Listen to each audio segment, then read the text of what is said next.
I do want to start this session by just sharing a personal reflection on the last 12 months. I think in the last 12 months, we have seen one of the biggest waste crises in history, not just nationally, but it's a global in nature. And we're still very far from seeing the end of that. We need to do a lot of work to get to the other side. 12 months ago, we were in the middle of one of the biggest and longest, most devastating droughts in Australia's history, followed by one of the biggest bushfire seasons over the summer, and then more recently, the COVID-19 pandemic. And I think what a lot of these challenges illustrate to me is that the challenges of climate change, drought, creating healthy buildings, waste, and sustainability at large have never been greater than today. And your work, all of you who've dialed into this conference, all 1,000 of you, it's actually more important today than it's ever been before. And we need to take all the lessons from the past and do much more. So let's talk about this decade.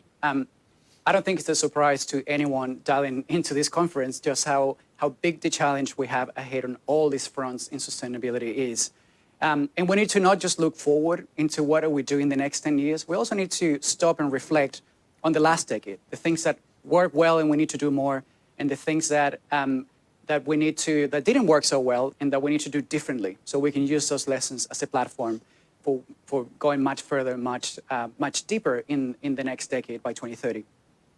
So let's just review what happened in the last decade, because we have a lot of data. And if you're a data geek like me, and Alice mentioned this already, I think you're going to like a lot of what's coming up for you.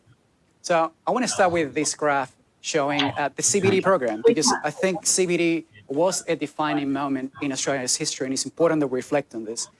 Now, this graph is showing the office market, and what it's showing is the annual number of buildings certifying under NABERS Energy every year in that market. And we broke the sector into three parts. We have the ones that joined before CBD came into place, so before disclosure was mandated, and it's on gray bars at the left. We're calling those the early leaders because they were doing ratings and they were improving early on, and it's about 20% of the market. And when CBD came up, it really was a step change in many ways. The first one is that overnight, almost, it tripled the number of buildings that knew how well they were performing, that got their first NABERS rating, and then that they started to do this on an ongoing basis. And then in 2017, when the program was expanded to cover more buildings in the small to medium range, we saw that number to increase further. So we closed the decade basically with Australia being the highest in offices in Australia being the single sector with the most buildings certifying, tracking the carbon emissions on an annual basis, not just in Australia, but arguably globally. And it really brings the question of, well, what happens when we see a sector where this amount of information is available to this number of people? So let's look at that, because we have data for that. And what this graph is showing is energy intensity, so the amount of energy used per meter square. And we broke the graph into the same groups than before. We have the early leaders that came before disclosure was mandated. And they've been reducing energy consumption for a long time. By the way, these early leaders exist in a lot of markets, and the office sector is somewhere in the region of 20% of office buildings out there. Now, when CBD was introduced in 2010, I don't think it was a surprise to anyone that these buildings were probably going to use more energy per meter square, and they did when they came in. The 80% of the market that wasn't participating in NABERS and weren't necessarily leading. So that wasn't a surprise. And what we hoped it was going to happen with disclosure is that this was going to give them the motivation to improve year on year. But what I do think was a surprise is just how fast this change has happened. So we've seen this group of buildings that came from 2011 onwards reducing energy consumption by an average of 35% in just 9 years. That is an average. So there are buildings that are actually doing a lot better than this. And if you're wondering what happened in 2017, we basically saw exactly the same pattern. Buildings that weren't participating in NABERS before came in, they were using more energy than the rest of the market. And then even in just 2 years, we've seen them reduce consumption by 14% already. And what I love about this graph is actually not cherry picking. This is the entire office sector reducing energy consumption at a speed and carbon emissions at a speed that we've never seen before in any sector in Australia. And I think right there, to me, is a very strong case for CBD being one of the the single most effective energy efficiency policy ever introduced in existing buildings in Australia. Now, there are lessons that go beyond CBD, and I think it's important that we reflect on them. And they also, many of them come from the office sector. What this graph is showing is the three largest cities in Australia, Brisbane, Melbourne, and Sydney, in the office market, and what's happened with their average energy consumption since CBD was introduced. And we saw basically the whole almost the entire sector participating in NABERS annually. And we've seen very, very deep energy reduction over that decade, over those 9 years. More than 30% energy consumption of each one of these cities, which is really a record pace of improvement for any sector. If you're dialing in from Adelaide, Perth, or Canberra, and you're wondering if we've seen significant savings in those cities, the answer is yes, yes we have, especially from 2017, because those cities have a lot of buildings in the small to medium range. So many of them came only 2 or 3 years ago, and we've seen them also reducing consumption very fast. Now, another important lesson is that fast-paced change is actually possible, not just in offices, but across building sectors. And again, this graph is the last graph from offices, I promise. And it's showing we take the first time a building was certified under NABERS in the office market.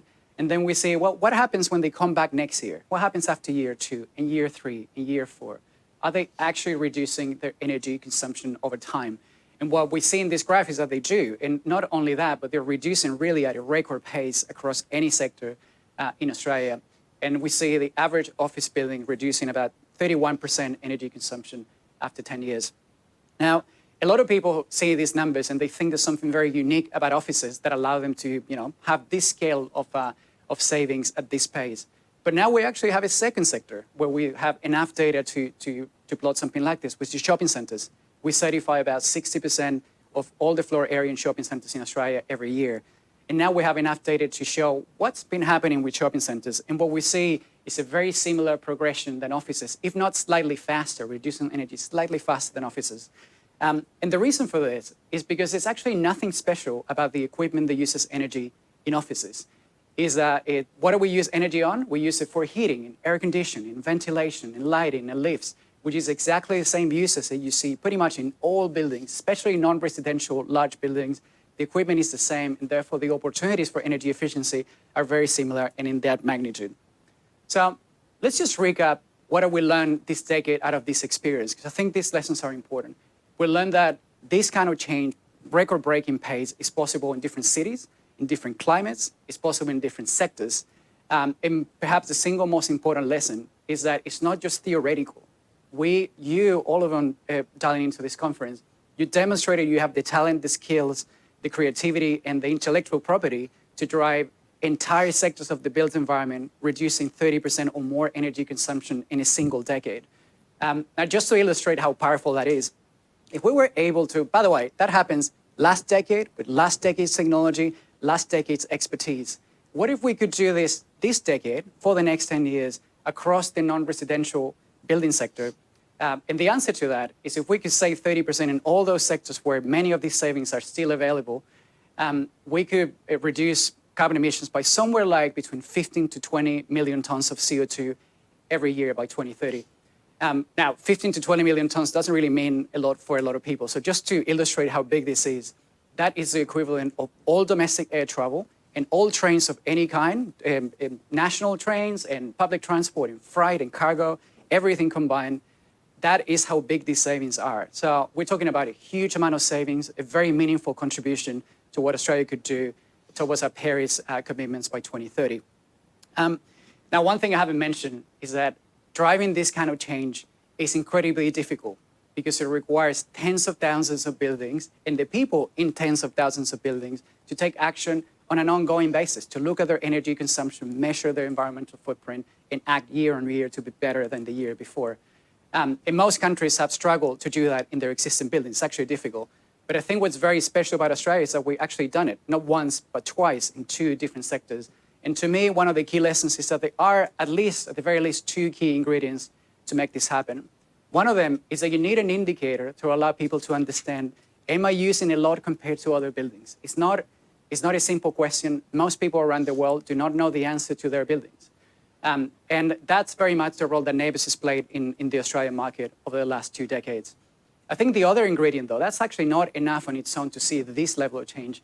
We actually need incentives. And incentives, what I mean by that is beyond just saving energy and saving money at the building level. We need incentives to accelerate this. And we've seen those incentives both in the office market and in the shopping centre market. In offices, it's been an incredible amount of policies built over 20 years by governments at all levels that have given so many incentives across the entire market. And in shopping centres, it's been a little bit of policy, but also a lot of pressure from investors internationally. So every sector needs their own drivers, but we need to create those drivers if we want the built environment, especially existing buildings, to play this kind of role in the next decade. Now, let's just talk about where NABERS is at and what is NABERS doing to contribute to these 2030 targets. What this slide is illustrating, this rectangle, is all the emissions every year from all buildings in the non-residential sector, somewhere between 50 to 60 million tons of CO2. From this group, about 10% of them are ongoing regular NABERS uses. So these are buildings that are improving at the sort of rates that we saw before. Another 20% are buildings in sectors where NABERS does have ratings, but they're not participating in NABERS on an ongoing basis. And then we have a 70% of the market that there are buildings in sectors where NABERS doesn't have ratings. And as I mentioned a minute ago, these sectors are actually missing one of these two key ingredients. We don't have an indicator to allow people to understand how much they're using compared to other buildings and set targets and improve on an ongoing basis. And even further, because NABERS is not in these sectors, there are a lot of policies that government has been very successful in implementing in sectors like offices that are just not possible in this market. So many of these sectors have way, way less policies than we saw in offices in the last decade. Now, to me, this slide really illustrates what are the things that we as a program need to focus on. We need to create incentives so this 10% of NABERS users continues to improve in the next 10 years, because they actually really blazing the trail, creating IP and expertise that all sectors benefit from. So that's important. We need to create more incentives to bring a lot of these buildings that are in sectors where NABERS is seen, but they're not embarking in this rate of speed that we saw in sectors like shopping centers and offices. And we need to expand. They need to expand NABERS as fast as we can. And several people in the panel before, including Francesca Maskovich from the Property Council, mentioned that. So what are we doing in 2020? We're doing a few things. Like Minister Taylor mentioned this morning, we're in the middle of a pandemic, and we're actually offering, we won't be charging NABERS certificate fees for multiple sectors, especially sectors where NABERS is voluntary. And that includes apartment buildings, data centers, hotels, shopping centers, and offices under 1,000 meters square. And that's so we can support as many of you during the very difficult period in the next 12 months. So that will be available until the 30th of June next year. We're also doing a lot of work with existing leaders who, many of them have reduced their carbon footprints, for example, and energy, water consumption by 50% on carbon, 25% on water in the last decade, to learn from the stories and the lessons that they had in the last decade. And so many, many more sectors can benefit from that. We actually have a really good session on that on stream number 2 at 12:30. We're doing much work in policy. We're doing a lot of work on sustainable finance to allow people to access finance for improving their buildings. And also, if you have really high NABERS ratings, to access finance to prove to investors that you are a very low carbon asset, a very high performance water asset, a very high performance waste asset, generating very little waste. Now, if you're a NABERS assessor, you'll be really happy to hear that we are bringing NABERS into the cloud, and it's a really, really big project we've been working on for more than 12 months. And that means we're going to start migrating our tools, our existing tools, into the cloud. But the first one is going to be shopping centers in early 2021, and then we'll work progressively in bringing other sectors. It's a big project. It's going to take some time, but I think a lot of you are going to be really excited about it, and we'll be talking a lot about that under stream number 1. Now, we're also working on recognizing many of the buildings we work with. We're trying to achieve net zero emissions right now, and recognizing that under NABERS Energy, certified by a NABERS assessor right now. We're doing a lot of work on that. If you're interested in how NABERS could recognize net zero emissions, we'll be talking a lot about that on stream number 3 with Corinne Muley. Now, I want to go back to one of the slides because there is a really important issue for existing buildings that is really reflected by this slide. Now, what this is showing is the amount, how much the grid has decarbonized since we released our first NABERS energy tool, which was in 1998. By today, the latest emission factors show that nationally, we've reduced already the emissions of the grid by 12%. It's actually much more if you're in a state like South Australia that has been moving ahead on renewables. And the full prediction by the Commonwealth Government is that this is going to go at an increasing accelerated pace by 2030. By the way, there are forecasts that show that this could be even faster than this.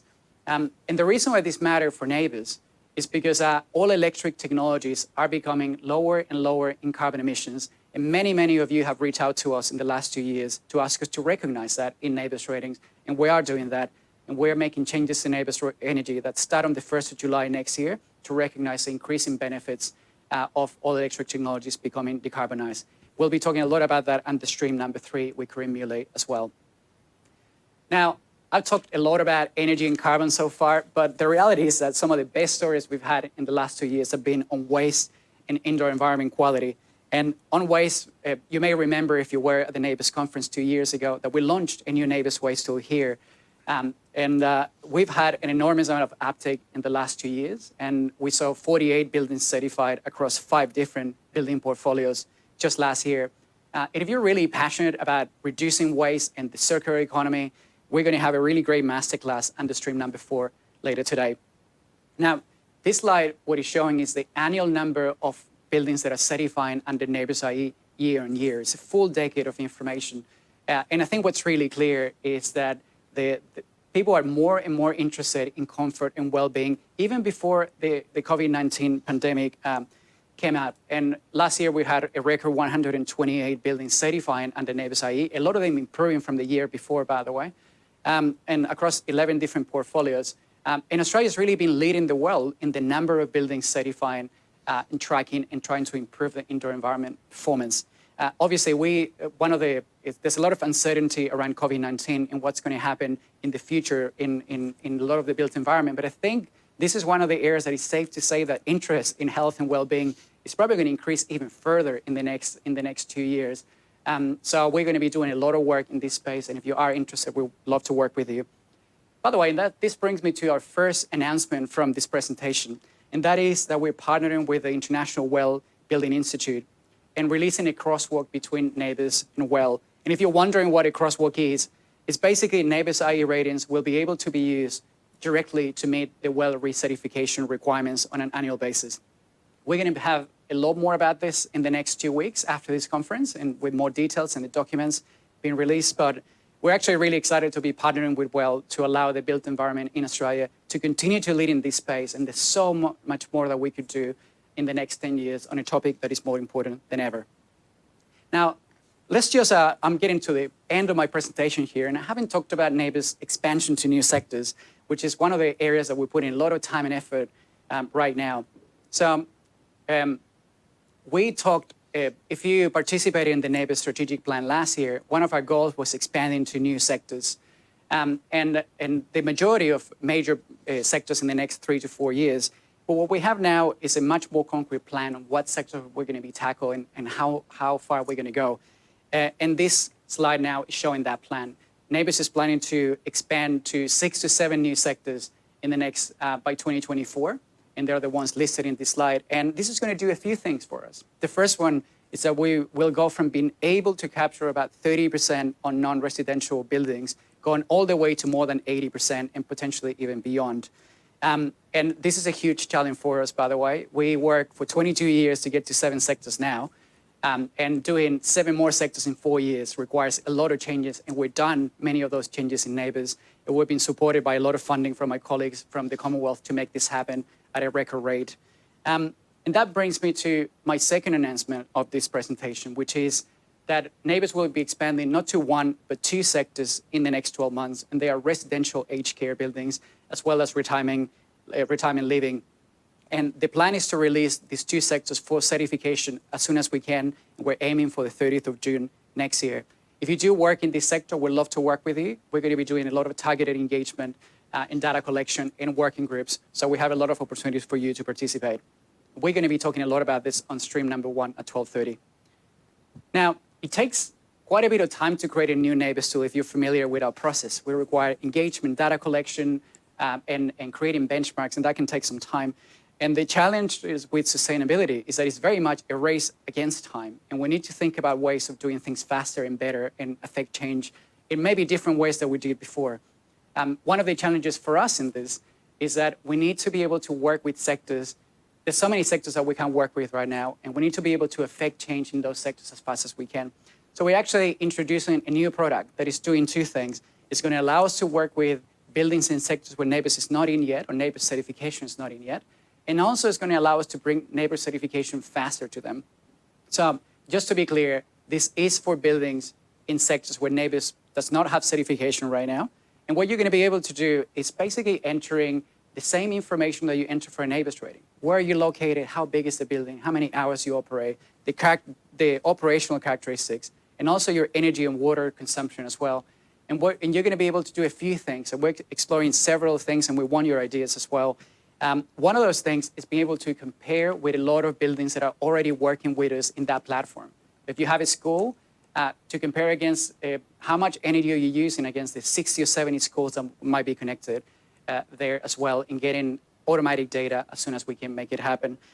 The second is allowing people to verify the environmental energy and water footprint certified by NABERS assessors. And that can be used in a lot of different ways, but one of those ways is the white certificate schemes that states like South Australia, Victoria, and New South Wales have today. So it's really mobilizing our workforce of assessors and allow a lot of those buildings to tap into those incentives that exist today, but they're sometimes a little bit difficult for buildings to access and facilitate that. And the last one is, I mentioned net zero emissions and how we're looking to introduce that for sectors where NABERS has ratings, but we're also looking to introduce that in sectors where NABERS has a NABERS Accelerate pathway. So we might be able to certify zero emissions for the leaders in many of these sectors, even before we have NABERS ratings and done by NABERS assessors. Now, you may have a lot of questions about this, and we will be talking a lot about this under stream number 1 at 12:30. Now, I want to close by saying that many of the issues we're working with today are not national issues, they're international, global issues that require global solutions. And that, to me, moving fast in this space, it requires a few things. One of them is we need to be generous in sharing the lessons that we learn in Australia with as many people as we can. And also, we need to make an effort to go and work with others and learn from their lessons and their wins so we can accelerate action faster here domestically as well. And I'm really excited to say that we've done a lot of work with our colleagues in New Zealand, the New Zealand Government's Energy Efficiency and Conservation Authority, and we look forward to continue to work with them. They deliver NABERS NZ across the Tasman with the New Zealand Green Building Council, and they've done fantastic work. We learn a lot from them, and I hope they'll learn just as much from us as well. We're also working, and some of you may know this, but many of you may not, we've been working with the Better Buildings Partnership in the UK, who've done great work to bring NABERS into the UK in the office market. And we're looking to launch 2 products later this year. One of them is Design for Performance. If you're in Australia, what that means is the equivalent of commitment agreements in Australia, NABERS commitment agreements for new buildings, as well as a NABERS UK tool for existing offices. And we're looking to launch those in partnership by the end of 2020. And I want to say that I'm personally really excited and also very fortunate to feel like we have many, many companies in Australia who have incredible expertise that we can share with the world, and also for the opportunities that that brings for many of those companies to do business internationally, learn from others, explore products and bring products, and allow us all to move faster as we move into this new decade. I really hope you enjoy the rest of the conference, and I really hope that you leave inspired to be the change that we need to be in the next 10 years. And I'm looking forward to your questions. Back to you, Craig. Thank you, Carlos. It's fantastic. It's great to see the expansion of NABERS slowly taking over so we can have more people assess. And amazing that for a year you get free assessments if you're part of the voluntary sector there. That's quite huge. I also like that. It's interesting that you talked about the fact that the need for incentives, and that can come from government and also investors and that. I think that's so true. It needs to come from every sector at the moment, doesn't it? All right, we're going to go to questions. Questions, you can hit the chat box to send your questions in. We've got Alistair from CBD in Canberra, and he's been joined by Stanford Harrison, who will also be able to answer questions there, and of course Carlos as well. Our first question is from David, and it's for Alistair, and it asks, what other policies and initiatives is the Commonwealth considering beyond NABERS?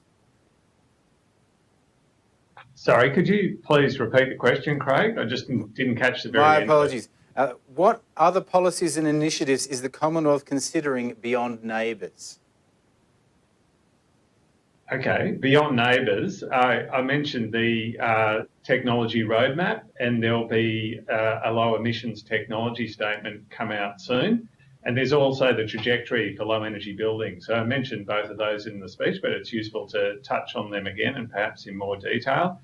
The technology roadmap, the government's actually taken submissions on that, and I think there's approximately 500 or more submissions, so they're being analysed at the moment, and we'll look through those for any ideas in the building sector.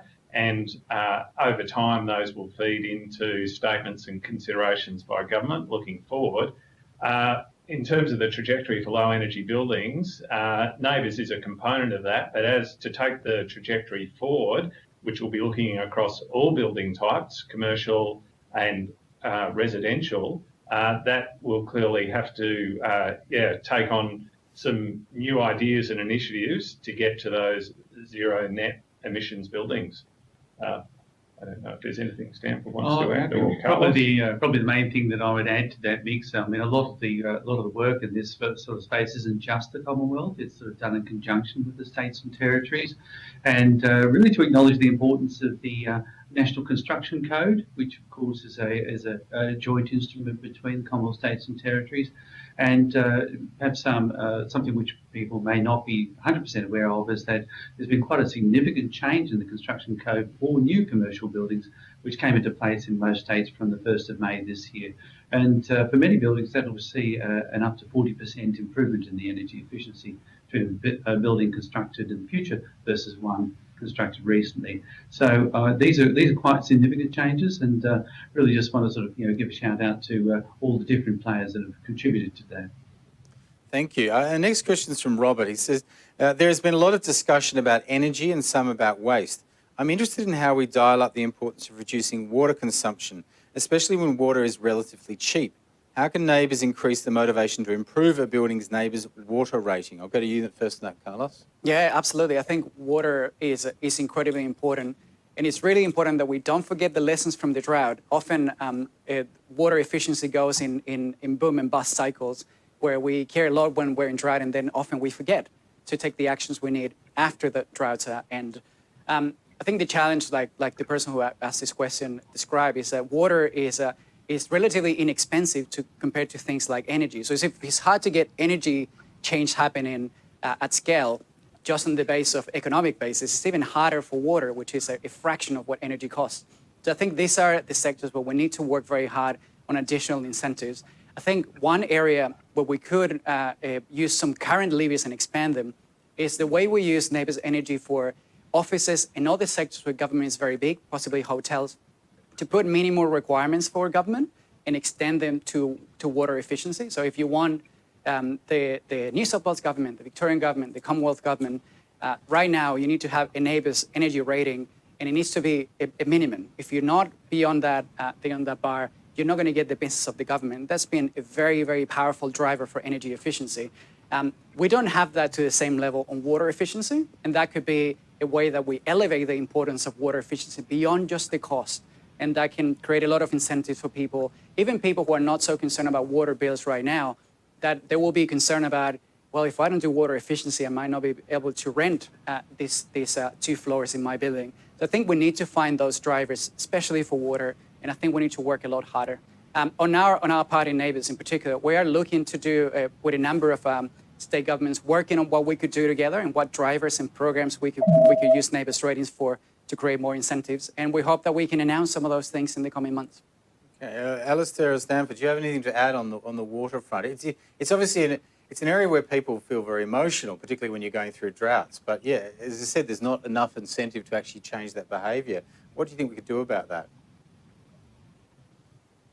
In terms of water use, look, that goes a bit beyond, I guess, our policy parameters and things. I think we depend a lot on the engagement we have with the NABERS team, but also there are people, stakeholders we work with in that team as to who represent areas or organisations that work on that water use issue. So we're largely driving that through that, but we can obviously engage with other Commonwealth colleagues, and those mechanisms I mentioned earlier, if there's ideas that come through those consultations about technology and things that reference water, we can share them with colleagues across the Commonwealth to see if there are ideas that can be taken up. And perhaps just to add to that, I mean, on a building by building level, well then, you manage what you measure, and the opportunity for not just having NABERS energy ratings, but the NABERS water ratings being done at the same time at the building level, that then provides the opportunity for owners and managers to understand what their water use is and how it compares. And of course, that's then enables them to take charge of their water use. Okay, thank you. Next question is from Kate. She asks, I'll go to you first on this, Carlos. How does NABERS fit into the various net zero policies across the state and territories? And I guess that links to another question that was asked by Jeff, which are what are the big moves you can see need to happen to deliver net zero carbon buildings as common practice over the next decade? Right. Lots of questions in that question. Yeah, the net zero, obviously, a very interesting area, an area a lot of people are thinking about. Yeah. So how does that link together? So I think one thing to maybe communicate as well is that we as a team, we are putting a lot of time and effort right now into partnering with governments to drive policy. So we don't do policy ourselves. We work with many people at local government, most of the states and the Australian government as well, on what policies we can create together. I don't think there's one policy that will do that, but let me tell you a couple of things that I think would be a huge step in that direction. One of them is almost all governments across Australia have recently, in various different documents, talked about us using our procurement power and the fact that we're the biggest employer and the biggest organizations across Australia to use that and reward businesses that are doing working too hard on reducing their environmental footprints. We've done that in the past. It's worked really well, and I think we need to take it to the next level. There are many areas where we're not doing that just yet. A lot of opportunities to drive whole markets towards using less. I think the reason why we are personally really interested in, or as a team, on net zero emissions is because at the moment we actually stop recognizing businesses after they get to 6 stars. And we have many people who are running very energy efficient buildings on 100% renewable energy, who are really not just doing their bit locally, but they're helping accelerate the rate at which renewables are coming into the grid. And we want to recognize that, and almost all our stakeholders want us to recognize that.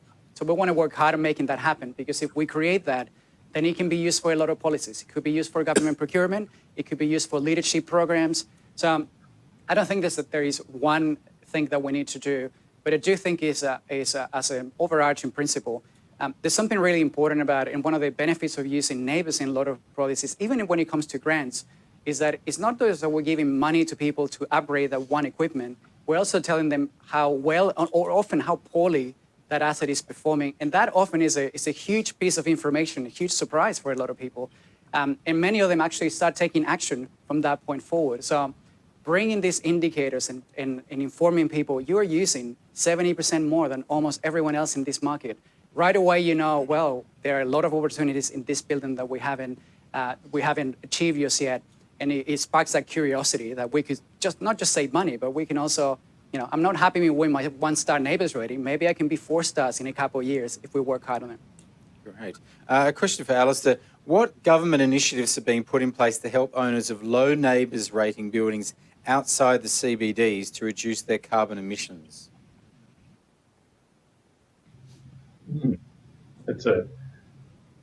I might like. Can I just briefly continue on some of the theme in the last question? Yep. And then we'll come to that. But in terms of NABERS and its fit with the trajectory, well, it's very important. NABERS is a key tool. It's a performance-based tool, and it helps us all work together to achieve our current Paris emissions targets and to look forward beyond that. So NABERS is a key part of that. I just might touch broadly across the work that my whole team does with me. We look at also industrial energy efficiency. So in terms of, and this might go back a bit to the first question, it might have been from David, I think. So in terms of, we're looking to do more on industrial energy efficiency. We've done a lot historically and really good work with commercial and residential buildings. And we also, as some of you may know, we've got a tool for measuring star ratings with residences, which is called NATERS. And we're expanding that and doing work under the trajectory to take that forward. In terms of industrial energy efficiency, and sometimes there's a link back to the products used in the building and construction industry. We were looking at a case study the other day where a brickwork manufacturer has changed their kilns and they're making very large reductions in energy efficiency, and it's something that might be able to be adopted more broadly in that part of the building sector.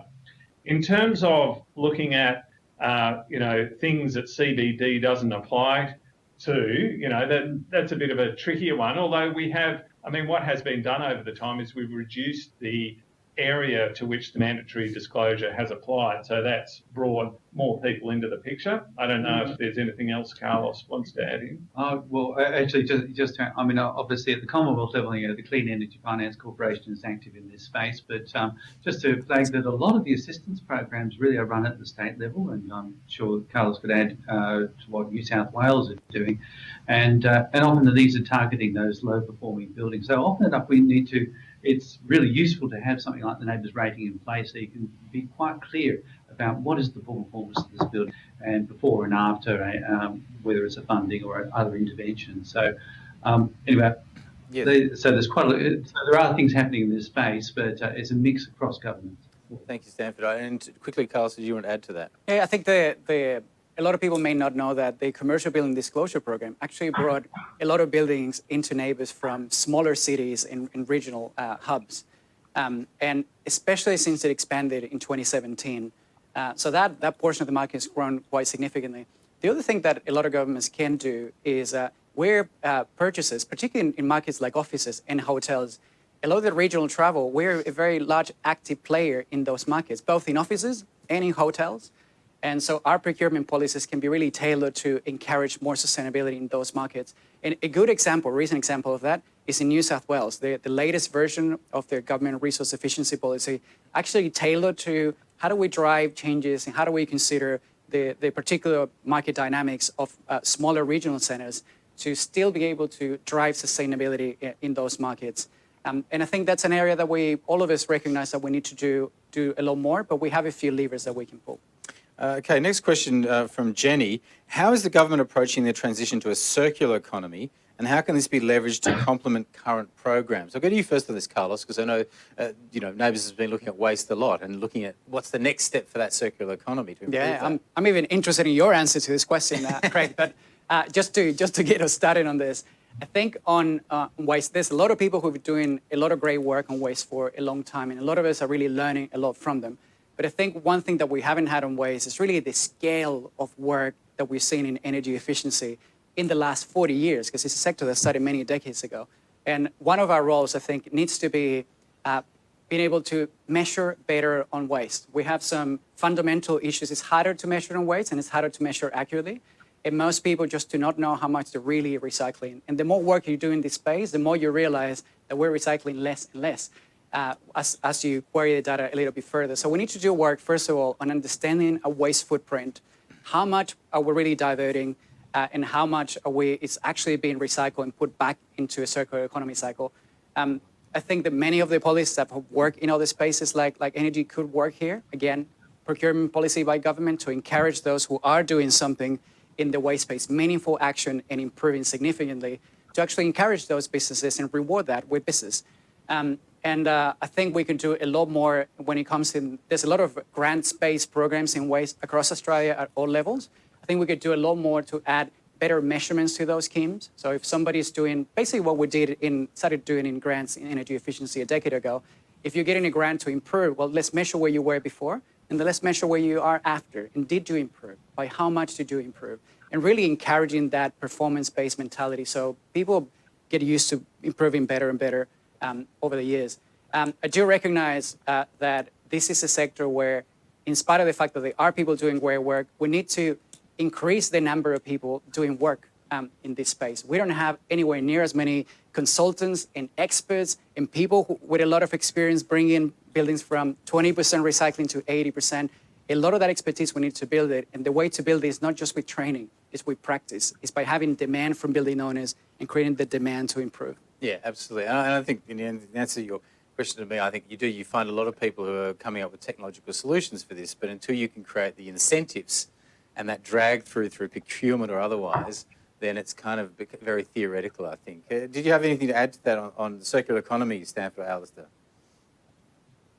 Just a little bit. I think a little bit back to the answer to the previous question. Certainly in our work, if we can link together a thinking and ideas that go across industrial, commercial buildings, residential buildings, and we have colleagues who work on transport energy efficiency. And in a direct way, we also are assisting. We've got advice for small business programs where they can benchmark their energy bills and potentially change providers, or it's certainly compare providers and get direct advice off energy efficiency experts as how they can improve their business and reduce their bills and emissions. And also we have some grants programs for community organisations and businesses, which the business side is running at the moment. So trying to link that knowledge together from a government perspective, sharing with state and territory colleagues and also those in the private sector to help drive ideas forward. Thank you very much. We're going to have to actually wrap it up, the Q&A there. Thank you very much to Alistair in Stanford in Canberra, and thank you, of course, to Carlos for your answers and also your talks, guys. Thank you very much for enlightening us on that, and thank you for continuing with the mandatory approach to things. As I said, I'm a big fan. I'm going to get on a shirt or something.